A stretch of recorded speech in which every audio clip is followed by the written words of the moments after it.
Satu je guys, jangan terlalu cepat nak kaya.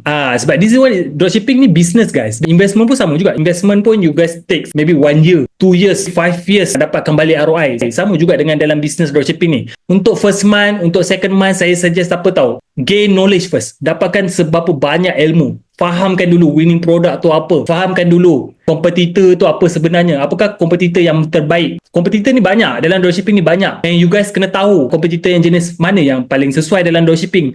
Kalau you guys salah pilih kompetitor yang terlalu high spend, maksudnya dia spend terlalu tinggi dekat Facebook advertisement, you guys nak berlawan dengan mereka agak susah. Kalau you guys pilih terlalu rendah, maksudnya mereka masih dalam fasa testing. So you guys kena tahu dulu antara perbezaan tu, kompetitor, winning product, apakah kriteria dia. So take it slow, fahamkan. Itu yang saya selalu sangat kerap banyak kali saya tekankan kepada semua student. Take it slow guys, take it slow. Jangan nak kelang kabut, jangan nak cepat-cepat nak kaya kan. Bila produk tu betul, produk yang tepat, sales tu akan masuk.